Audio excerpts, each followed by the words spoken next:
Let me introduce her. Let me bring her on because she has been coaching over 6 years, you guys, and she's a superstar Diamond Coach. Her team name is Team Elevate, and she has been in Success Club, get this, 66 months in a row. Do you know what that means?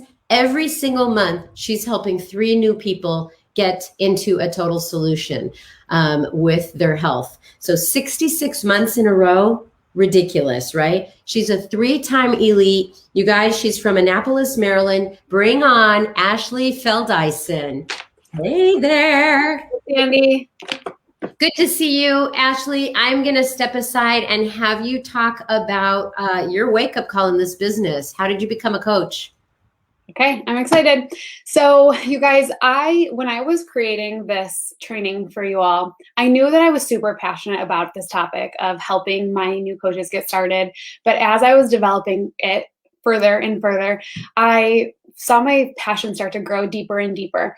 And it really came on because of this frustration that I had in my business. Like a lot of coaches, especially seasoned coaches, we've been around for a long time. We've hit roadblocks in our businesses, this level of frustration, having to come back to the drawing board and reevaluate in order to watch our teams grow in a different way. And so I was the coach that got on new coach calls with my clients and my coaches more specifically. I would get on these new calls with my coaches and I would lay it all out for them. I would lay out for them Success Club and Success Starter and how to get on the free Success Club trips. And we'd talk about new customer leads, like you name it. If it had anything to do with Beachbody, I was laying it out on the table for them. And I thought I was doing everything right. And my coaches were super excited coming onto the call, and they were super excited coming off of the call as well. But there was this common trend between all of my new coaches is this feeling of overwhelm. And I don't know if any of you guys have ever tried to be creative in a state of overwhelm, or try to be like excited in a state of overwhelm, or show your face in a state of overwhelm. It just doesn't work, right? And so I had these coaches that were coming in excited and I was spitting them out and they were just feeling the state of overwhelm. And so it took me having to really reflect on my business, reflect on my own personal journey and say, Ash, what has to shift? And so it took me looking inward and asking myself, almost 7 years later, I started this business as a 22-year-old teacher. I was in my first year teaching. I was commuting an hour to work each way. I was going to grad school twice a week. I was living in my then boyfriend, now husband, in his parents' basement. I had just moved from New York to Maryland. My life was like super busy and I didn't need anything more on my plate. So why now am I 6.5 years later still as in love with this business and my journey as much as I was on day one? And it took me reflecting and asking myself, well, was it Success Club this whole time? Was it Success Club trips this whole time? Was it, I don't know, was it these flashy things, these accolades, hitting superstar, all of these things? And it wasn't. It wasn't any of those things for me. It was focusing on the woman that I was becoming over the last 6 years, turning 23 and 24, and now being, I'm nearing 30 years old, all in this business and getting to focus on the woman that I was in every season of my life. That's the coolest part of this business for me, was being able to see the woman I've grown into and knowing that I will be here until I'm 99 years old, not because of Success Club, but because of the woman that I'm becoming every single day, getting to look into my 30s and 40s, having this as my foundation for everything. And so it took me saying, well, how can I create that for my team?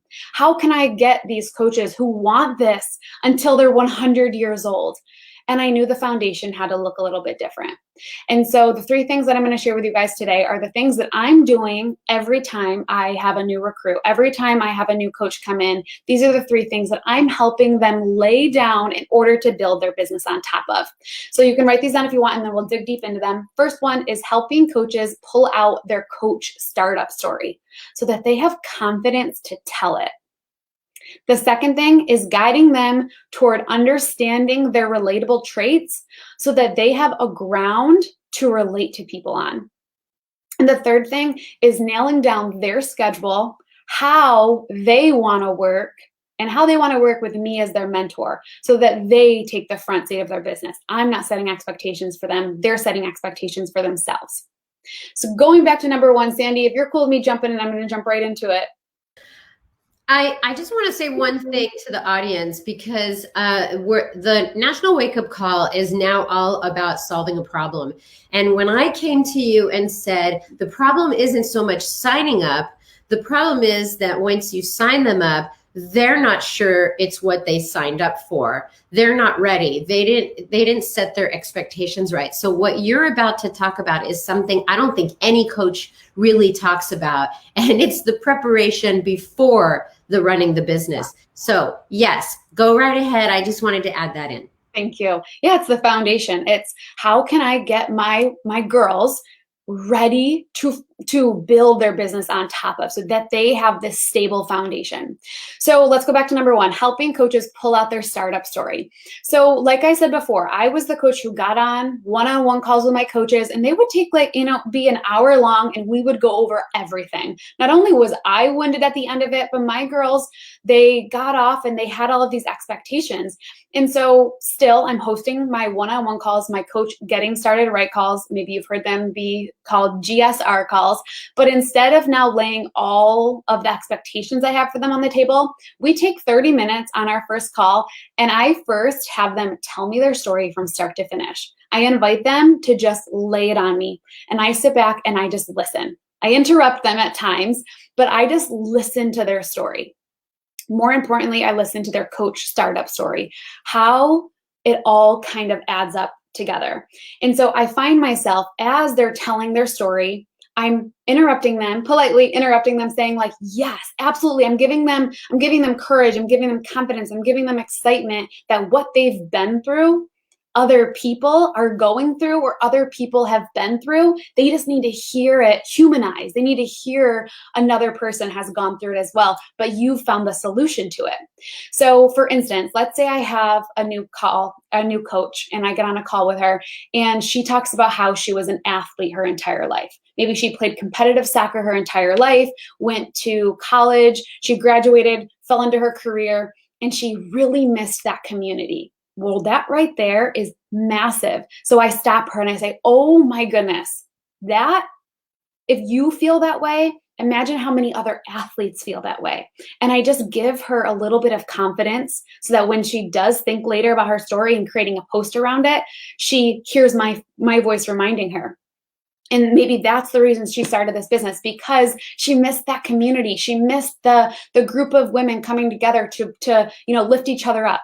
Maybe I have a night nurse who her 12-hour shifts 3 or 4 days a week are just draining her. I have a lot of these women who are just drained day in and day out. And finally, they started as my client, and they found joy in their journey. They just want to help another night nurse. They just want to help one other person feel the way that they felt.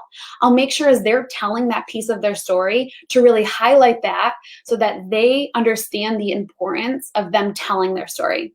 Or maybe like myself, I was a 22-year-old teacher who truly never really wanted to build a business. I just got to my teaching career that I had dreamt of so big for so long, and I got there and it didn't feel the way that my dreams felt. And so I needed something to kind of steal my energy and steal my passion. Maybe I have somebody who tells a story like that. Well, then I relate to them. And I make sure that I'm just really amping them up on this call, amping their story up, letting them know how important their story is. We've had Kendra Hall, you've probably heard her before. We've had her at 2 separate Beachbody events just to tell us how important storytelling is. But so often we're so consumed with this Success Club and Success Starter, which are great. But you've got to trust as a leader that when your coaches know their story and how to tell it, that Success Club becomes a byproduct of that. And that leads me right into number 2, guiding them toward understanding their relatable traits. I don't know about you guys, but I want to get back to social media being social. And I do believe that this comes from us finding passion in and really sharing our other passions. I will say, until I'm blue in the face, I'm a multi-passionate woman. I love fashion. I love home decor. I love coaching. I love my best friends in the world. I love being a new wife. I love being a dog mom. I love going out to eat. I love Trader Joe's. Like, there are so many things that make me me. And at the core of all of it, coaching has made me a better all of those things because of focusing on the woman that I'm becoming. But if I just woke up and talked about coaching day in and day out, it would become really easy to get tired of social media. And so maybe you're asking yourself, well, is this really that important? Is this really like a fundamental thing that I should be teaching my coaches? And I truly believe that it is. I ask my clients all the time, and I ask my coaches, kind of like a restaurant, or think about a doctor's office, a dermatologist. They always ask you, where did you hear from us? Or a new massage place, where did you hear from us? Google. Did you find us from a friend? I always ask my clients, where did you find me? How did you find me? And the answer is always because of one of my relatable traits. Because of my creamy cauliflower pasta recipe, because of my weekly Trader Joe's haul. They found that on, the popular page, which we'll talk about in just a second. They're finding me because of relatable traits, because we have a ground to meet on, and then they stick around and they get to see why I love coaching and how I show up in my garage every single day. And so if we give our power to our coaches to build those relatable traits, they are going to have more fun growing their business on social media. So how do we help our coaches build those relatable traits? I do two main things. First thing is I have them open their phone. If you go to your Instagram's where I build the majority of my business, but if you go to your Instagram and you click the little magnifying glass at the bottom, you'll actually see a curated bit of images that Instagram put together for you, showing the things that you're consistently paying attention to. So instantly right now, I see a ton of Trader Joe's recipes, plant-based recipes, because I eat mostly plant-based. I see a lot of pregnant fashion. I'm not pregnant, but that's the next season of my life. So I follow along with a lot of women. I see dogs. I see home decor. I see a lot of fashion, and I see some fitness, and I see a lot of food. That right there describes me to a T. So I have my girls open up their phone, and I should say my coaches open up their phone, and I have them tell me what they're seeing on their popular page. What are you consistently paying attention to? Because what you're paying attention to is going to be what you find the most joy in talking about. Because for me personally, I do have a lot of coaches who are coming in without any understanding really of how to grow with social media. Like myself, before I started my social media, it was just photos of me and my dog over and over again, or me and my friends at brunch or Friday nights out or happy hour. So a lot of my girls are coming in just having those photos of brunch or them kissing their dog or their wedding day. And so they really need to find an understanding of, oh, what do I really want to talk about? Helping or looking at the popular page helps in a massive way, but also having them pick up their phone and just call their best friend saying, what do you know me for? What am I always talking about consistently? And this might not be something where they nail it down by the end of your call, but just give them homework to say, pay attention to that. Pay attention to the things that you're watching on social media, because you truly are going to want to start talking about the things that you're watching. I didn't instantly want to talk about makeup, or I didn't instantly want to talk about Trader Joe's. It was this habit that I started to grow. And the more I talked about it, the more I started to realize, oh my goodness, I have 3 girls message me about this one Trader Joe's item. I love Trader Joe's. And if I'm having an engagement about Trader Joe's, well, then I'm going to talk about it a little bit more. I had a couple girls ask me about how I crimp my hair. Well, if I really like crimping my hair, I like talking to my friends about crimping my hair, maybe I should start talking about it on my social media to keep building that engagement. Now, I'm not just talking about Trader Joe's, and I'm not just talking about crimping my hair. On other days, because it's a part of who I am talking about building my business on social media. I am talking about working out in my garage day in and day out. I'm talking about the importance of proper nutrition.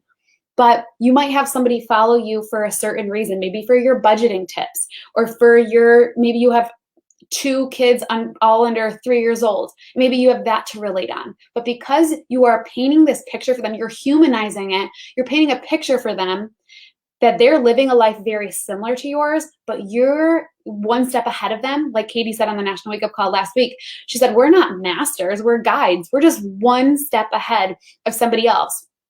For me, when I got started, I saw my coach who was she was, studying to be a nurse. She was crazy. She was busy. And I grew up with her, so I knew a little bit about her.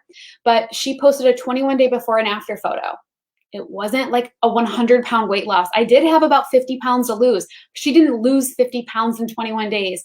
For me in that moment, I knew she lived a very busy life to mine, and she painted a picture for what I was capable of in that moment. So when you're sharing things and letting people peel back the layers of who you are while growing into the best version of you, that gives so much permission to these other women and men coming in to see themselves through your story. So I do truly believe it is so important on your getting started right call, personally for me, to help these women, help these coaches and men, women and men, and these coaches find who they are and what they want to talk about, because they're not going to want to talk about coaching 24/7. And then the last one is nailing down their schedules, helping them figure out what they want to do in their block of time, but also figure out how you want to work with them, how they want you to work with them. So nailing down their schedules. You're going to have a multitude of different people come into your business, but let's just kind of go back to my first example, the athlete, the night nurse, and the teacher. So I might have an athlete maybe who, like me, was fresh out of college, and he or she's telling me about maybe she just got into a new career. She works a classic 9-to-5, but she's in a new relationship and she wants to make time for them. Well, I ask her, I say, okay, well, when do you have free time in your day? At what point in your morning, your afternoon, or your night do you have free time? And she gives me that block of time. I say, is there one day a week that you are the least busy that could really be like a creative time for you? And maybe she tells me Sunday mornings or Saturday nights, whatever that might be. I say, great, there's the structure of your schedule that you're willing to build your business on. So now tell me, in those pockets of time, what do you want to do during that time? Maybe she said that while she's drinking her Energized, she has 20 minutes. So I say, during that 20 minutes, what could you really see yourself doing first thing in the morning? How do you feel first thing in the morning? And sometimes they need some urging, but I say, chances are you're probably most creative in the morning, right? And they probably agree. And I say, what if you created your content in the morning? And it starts to get the ball rolling. She's like, yeah, maybe I could create my content for the day, my post of the day in that 20-minute block before I get my workout done. And maybe she has 30 minutes. He or she has 30 minutes in the middle of their day while they are on lunch break. And I say, well, what would you actually want to do in that 30 minutes? Really think about it. Like, what could you see yourself doing in that 30 minutes? And they maybe tell me that they want to open their social media and they know that engaging on social media is really important. And they could see themselves for 30 minutes just watching Instagram stories and scrolling through their feed and giving love to people who are already at their dinner table. And maybe at night they have an hour. So we talk about team call. Or on other nights when we don't have team calls, we talk about how the importance of their business activity tracker. And we pull that up and they get to look at it. The goal here is to get them to take the front seat in their business. The goal here is for them to want to work the business how they want to work it. Because I told you guys, the reason that I felt that my coaches were overwhelmed was because I was setting a bar for them. It's really hard as an Enneagram 3 to kind of take a step back. But truly, I was setting the bar for my coaches, and they didn't lose their excitement, but I think they lost a lot of creativity because I was running their business for them. And when you start to get them to talk, them to tell their story, them to develop what they want to post on social media, and them to develop when they want to work their business and how they want to work their business, it gives them a voice in their business and it gives them some courage to share that voice. And then the last thing I ask them is, how can I lead you? How can I be the best mentor for you? I want to be my coaches, all of their best friends, but not all of them want that. Some do. Some of them are like, message me every single day. I want to be your best friend. I want to do this. I want to do that. And that's great. And I'm going to make a note of that. Some of them are absolutely so independent. My Enneagram 1s, if you guys follow the Enneagram, they want me to just kind of pop up on social media. They'll watch my social media. They'll get the little taste of me on the team calls every single week, but they don't need hand-holding. And then other coaches, they need a little bit of a mix of both. And I ask them, well, what does that look like for you? How can I best lead you? And it gets them vocal. And then it helps me understand the relationship that we have. So a really great piece of advice I can give to you is to create a template for, you can have it in 4 different columns. First column, have their name, of course, and their story. If you, right when you get off your call, you start to organize this document, and you can kind of go back to their story and pull out like their niche. Athlete who needed community. Great. Night nurse who needed to feel fulfilled. Teacher who needed to feel fulfilled, or night nurse who needed to feel like they were helping people. Pull out pieces of their story so that you now know them for that, right? And then you can also, in the next column, nail down what their relatable traits are. Your night nurse might love to, I don't know, make like mixed drinks on social media, or your night nurse might love to do grocery hauls, or might have 2 under 2, or whatever it is, whatever their relatable traits are that they're consistently talking about, write that down in the second column. And then the third column, when are they working, so that you can hold them to a standard. You're not setting the standard, they set it for themselves, but now you can hold them to that standard, so that when you are communicating with them, you can say, how is that 20-minute block while you're drinking your Energize going? Do you feel like it's really helping your business? Or if they're doing the hour at night from 7 o'clock to 8 o'clock, maybe you can set an alarm on your phone to message them saying like, rooting for you, girl, I know you're working, or can you send me a link? Let's work together tonight. I think that this is such a beautiful way to become organized in your business without needing to feel like you've got to do 100 things, but you can have it all in one place where you're just getting to know your coaches. Clients are incredible. Building relationships with your clients, getting them results is incredible. But I want coaches who want to be in this business until they are 99 years old, or until like the universe tells them that they can't. And I think us becoming so crystal clear with the humans that we're mentoring is going to be huge to help them, help give them power to do the same. And they will mirror exactly what we do. But then the last column is write down how they want to be mentored. And this is something that you can have always open on your computer to go back to when you do, maybe once a week, maybe Wednesdays or Fridays, you do your coach check-in. You can go in and say, okay, Sally wants to be my best friend, so I'm going to shoot her a message right now asking her how her week was. But Sue, she doesn't really need me a ton. She's super independent. I'm just going to go to her social media, watch her stories, and give her a little bit of like. And then maybe the person in between, you're going to do a little bit of both. Whatever it is that your coaches need, really reflect on that, and don't be like me. Don't hover and, try to run their businesses for them. Figure out what they need, how they want to do it, and let them have that freedom to move forward. I love this so much. There's so many golden nuggets that you brought. And I told you this before. I don't think anybody has framed it in the way that you have. And you really want coaches that you have signed up to be there for the long haul. I can't wait for your 99th birthday. In fact, let me wish you a happy birthday now so we get that out of the way. You said so many things, and I hope that people go back to this call, because pulling out their stories was the first thing you talked about. That is just finding out who that person is and then how you can best serve them. And your spreadsheet is brilliant, because as you sign people up, make little notes to yourself of how they want to be coached. Mm-hmm. That's huge. If you coach everyone the same way, not everybody's going to stick around for your coaching. So it's really, really great that you ask people, how do you want to work this business? How do you want to show up? I loved it. And I hope people go back and they recommend this call to their new coaches to listen to. I have nothing more than to move out of the way and ask you, what are the key factors in your success in the last 6 years? Thank you. So Katie, last week on the National Wake Up Call, I keep talking about that call. It was so dang good. If you haven't listened to last week's call, listen to it. I just kept finding myself being like, yes, yes, yes. But she told this story that is one of my favorite stories on the planet. And my coaches in particular are going to be like, hey, we've heard this 1,000 times. But she told the story of the two frogs.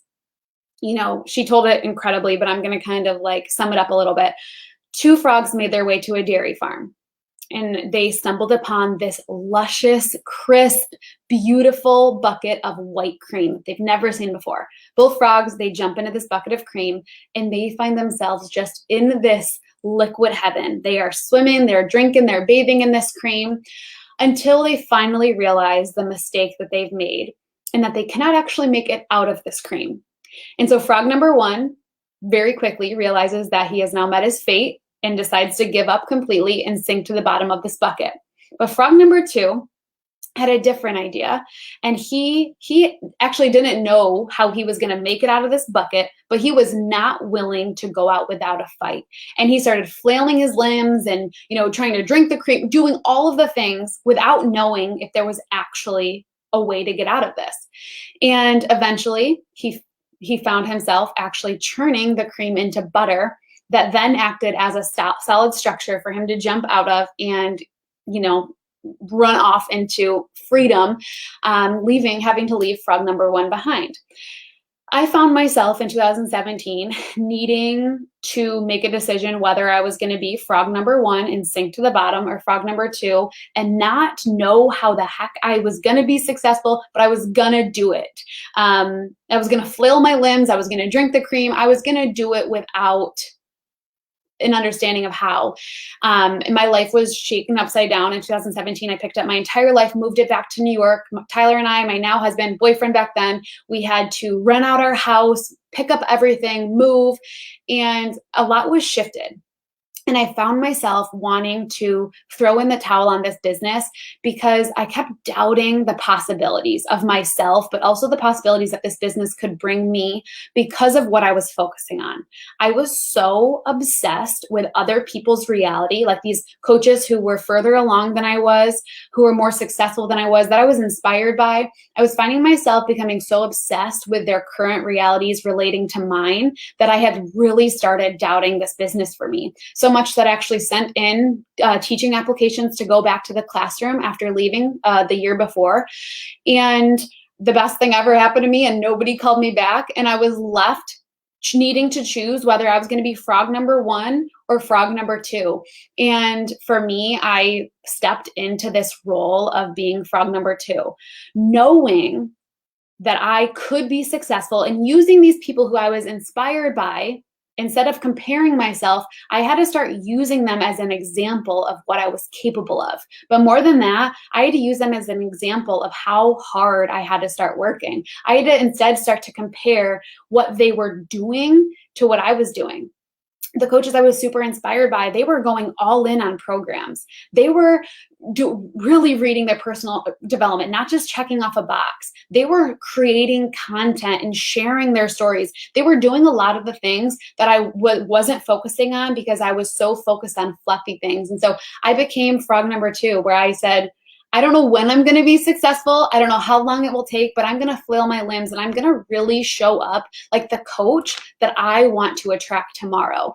And for me, I'm going to kind of go back to the beginning of this call. But being in this business for 6.5 years, to me, it's not about Success Club. It's not about success starters. It's not about leadership retreats. Those things are a byproduct of the woman that I've become over the last 6 years. And we're so blessed to get to do that, to help these women and men focus on becoming the best versions of themselves, and then have the freedom to reach for these things, these huge things that they want in their lives that will add such beautiful, beautiful value in their lives. But if you can take anything from this call, be frog number two. And I want to just leave you with one last thing. This is one of the best books next to the Slight Edge. Slight Edge is my favorite book on the planet. But next to the Slight Edge, the book Grit, The Power of Passion and Perseverance by Angela Duckworth is one of my favorite books on the planet, because we need very little talent in our lives, you guys, to be successful. What we need is grit and the determination to just show up as we were meant to show up, day in and day out, without needing to know the outcome. If we only measured success by the level of grit or resilience, everybody would be very, very successful. But people come in and they want the awards, they want the accolades, they want the trips, and then they quit because they're not satisfied with the money they made. When, look at you 6 years into this business, that's not what you're looking for at all. You're looking for longevity and having a really fun birthday at 99 years old with all your friends. Yes.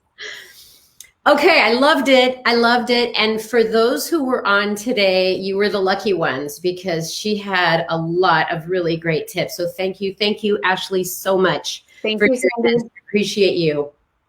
We're going to do what we do every single week, and that is bring on Kevin Shaw again to give us a 5-minute training on bod groups, because it is the most fun that I have is watching him go through his screens. Thanks, Sandy. That's great. And guys, Sandy said it right. You guys watching Ashley today, she knows this. She's one of my favorite coaches. She is so good at what she does, and she's so relatable. She's so down to earth. And that last bit right there was spot on. So you guys got a treat today. So let's get talking about how you guys can get started with your bod groups. As you guys know, the thing that sets us apart from most any other company out there is the accountability factor. We do fitness, we do nutrition, and then we do peer supports. That peer support that we are so good at, and with bod groups, it gets even better. So if you guys are not currently running a bod group or are not a co-admin of a bod group, pay attention, because I'm going to show you guys how you can become and start your own bod group. So give me 2 seconds here. Let's jump into this. All right. So all you need to do is go to beachbodyondemand.com. This is where you do your workouts. This is where you learn about nutrition. At the top, you'll see right here, one of the tabs is bod groups. You click on that, and you come down here to start a group and get started. So what you want to do is, if this is your first time starting a group, you want to select a program or theme. I'm going to select fitness because that's what we're about. I'm going to start it today. And for this one, I'm going to say this is an ongoing group with no end date. And the reason why I will show you in just a second. Next tab, a little section here is what do you want your language you want to be in. I'll do English.